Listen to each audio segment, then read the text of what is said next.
that, and so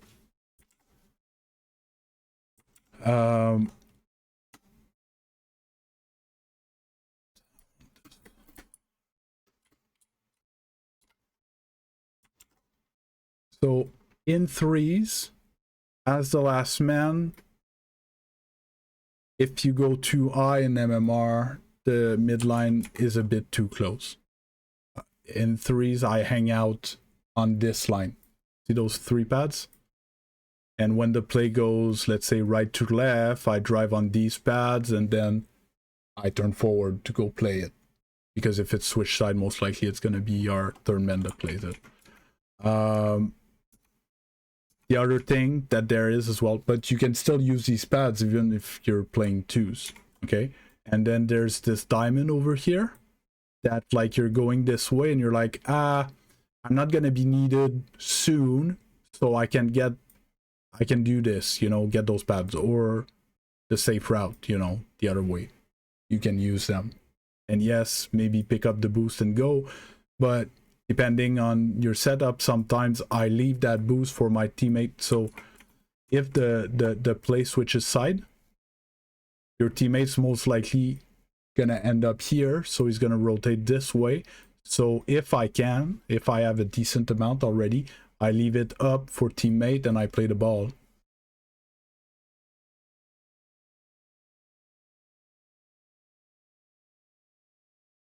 Okay, so there's already a problem in your statement.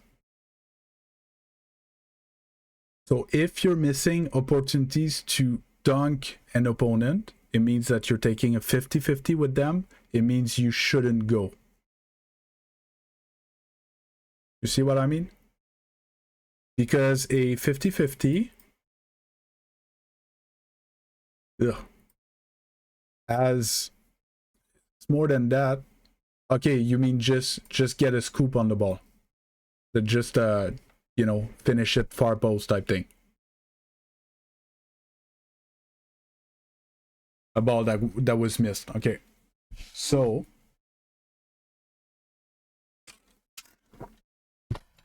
that's where it gets more complicated. So it's a timing thing. I don't want you here with no speed to be ready for something. I want you here when there is something with speed. So instead of being here at, we're gonna say times 0 second of the play and park the car for 1 to 2 seconds, let's say 1 second, I want you here at 0 seconds and be like, oh my god, something's happening, and you move up to be here at 1 second in the play with speed. And then if the opportunity is still there, you go. If the opportunity disappeared, you go away. You understand what I mean?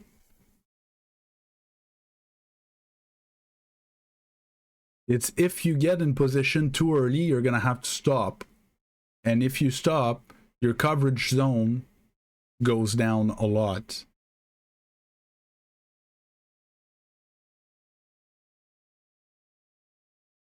Yes. The other thing that I explain is most of the attack, let's say 85% of the attacks tend to come from one of the wings. Okay? From the wall or from the side here, and it attacks towards the net. Okay? And the more the ball gets mid, I trace a line upfield like that, following the ball. Okay? And you're supposed to follow the ball slightly going towards the net as it's progressing towards the net. See what I mean? You need to be aware if they're in a good position to get a big clear, though. You know? Yeah. So that's how you manage. You can be, when my teammate is free to bring it towards mid. Sometimes I'm a bit in front of the line. Yes, it's situational, and this distance depends on their positioning, the speed of the ball, the speed of your teammate. Because if he's coming supersonic with the ball and they're coming supersonic with the ball, you could expect a big pinch towards your zone. So maybe I would be a bit further. But if he's slowly just little flicks, now you could be a bit more up. It takes getting used to it, but it brings back the idea of being behind your teammate, not beside. Because you can't deal with anything that's first post. You can't deal with any counter attacks that goes like they get the ball and they just attack on the other side. And from here you can still score a ball far post if you get there in time, type thing. Good. Oops.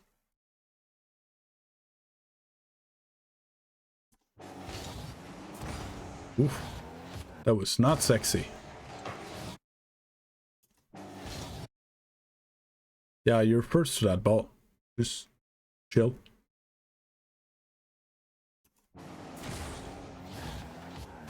You wanted to steal the boost? You can get both here. The actual play here is to flip into the ball. How do I explain that?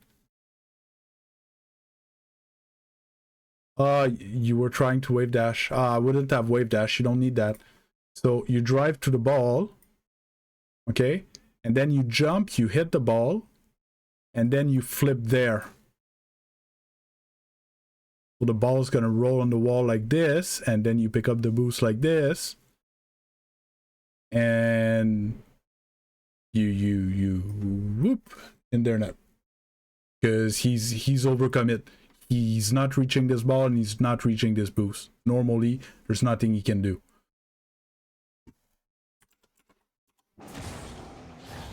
You got the boost.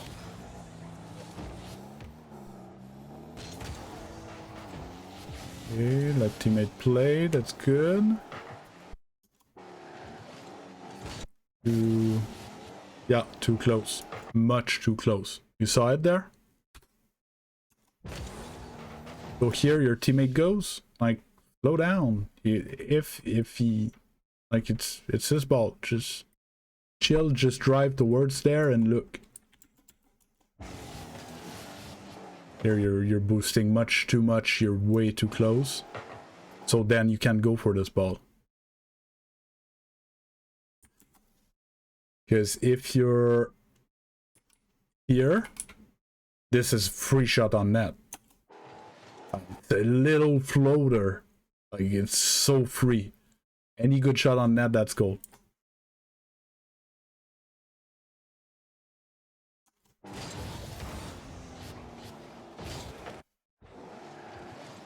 And then, yeah. And then, like, you got screwed by that. You can just run away a bit more. You could, like, take the time to get around the ball and get back to it, because here it's an awkward touch, and yeah, so he still gets the ball and the boost.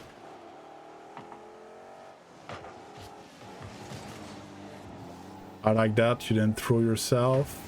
And in the pads, yeah.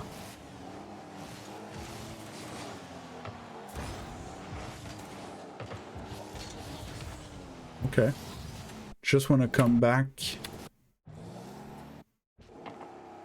That's great.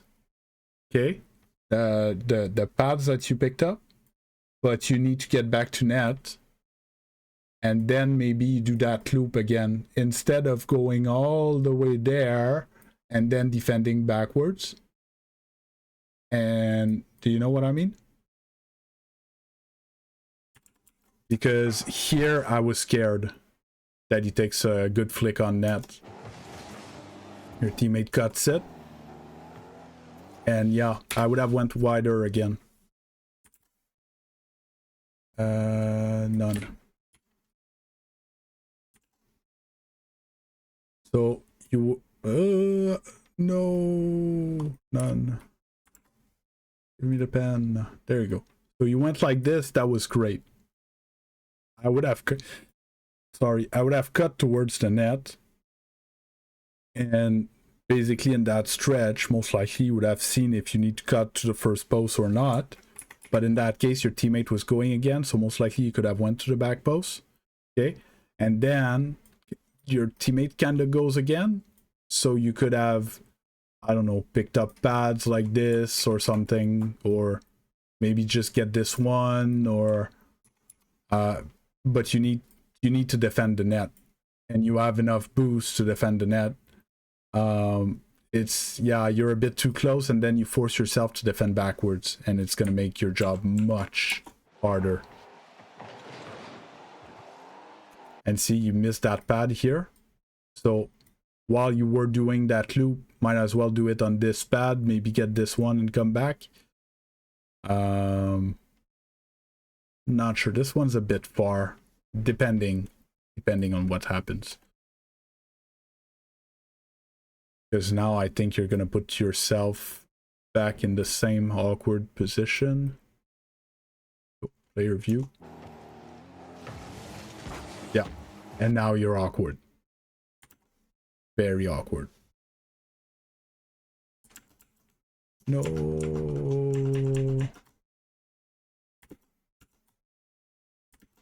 There you go.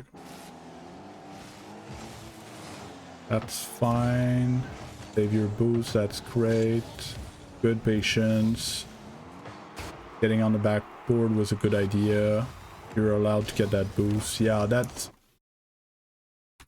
it was all great. Here, you need to see that he turned away and he's going this way. So there's nobody on this ball. It's time to get your best chip backboard double tap. Yeah, it's just, don't get me wrong, I love that you want to shoot, okay? And people don't shoot enough. But this was different. You're alone, your teammate, we saw him go for back boost in that corner. It's gonna take him a minute to get back, right? So we're not trying to play fast.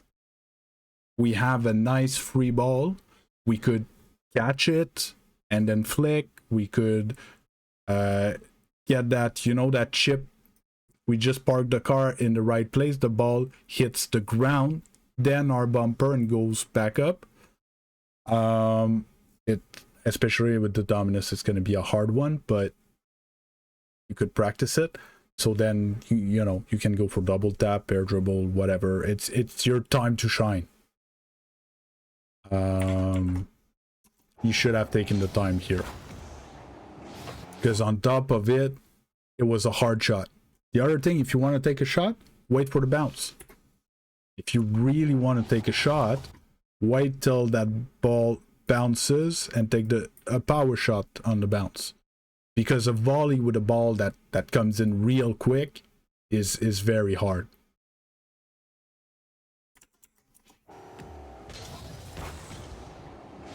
And you side flipped, if I want to be peaky.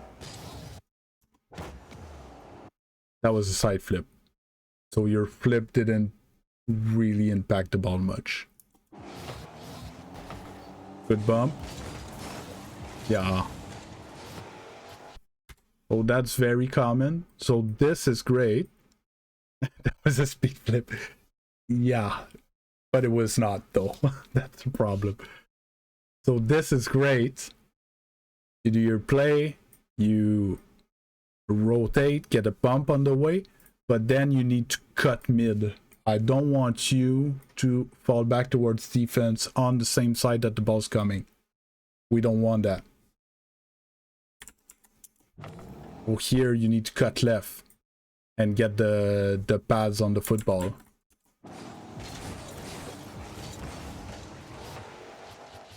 And then you would have seen your teammate, you would have had to go further mid, but don't take this habit of cycling by the by the board when the ball's on that side.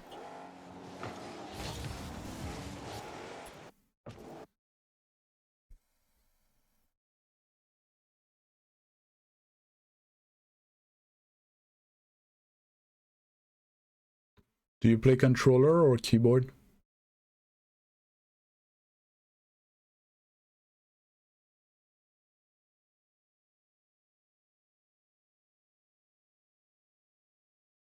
ABM is less likely because on controller, you know, with the joystick, if you're 245° and you cancel after, it's still a side flip. Even if you cancel it, it doesn't change anything.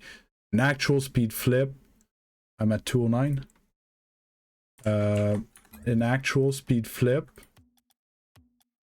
I could try to do it with KBM. Your nose is supposed to dip a bit like this. It's too much because I don't have the muscle memory. But do you see how my nose goes down?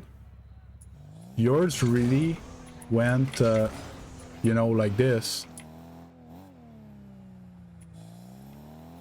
Yeah, but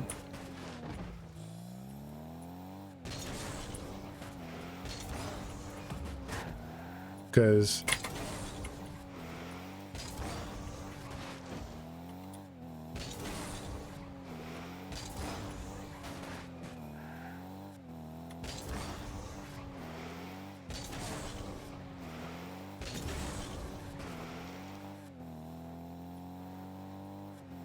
yeah, but it's, if I look at my good speed flips from the side,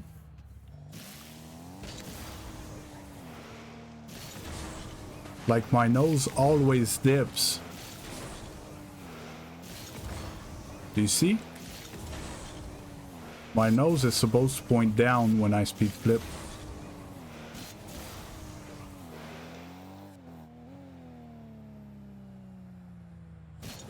Yeah, I know. It's just, if, like, look at this. So I'm doing a diagonal flip cancel here. Okay. But on controller, I'm 2 sideways. So it's a side flip cancel, but whether I cancel or not, it does the same flip. That looks like a speed flip, but it's not.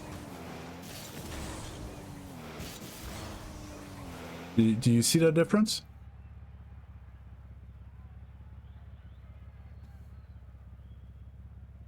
So we could take a look at it more in detail eventually. Normally a speed flip, your nose is supposed to go down. A test that you could do.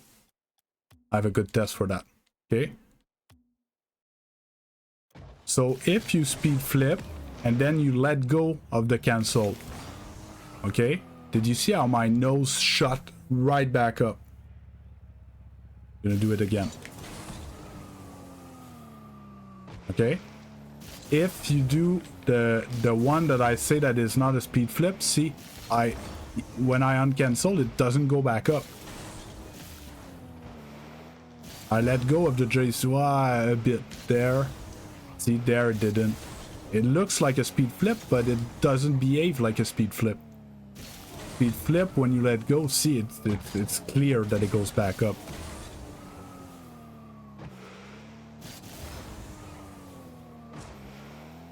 It's because it's a diagonal front flip like that. So when you cancel it, it does a speed flip. And when you let go, it keeps flipping, which brings your nose back up. Good. Thanks for watching. If you enjoyed, please consider subscribing. If you're interested in getting coached, please join the Discord and open a ticket in the channel coaching request. That's about it for today. See you next time, and good luck on the grind.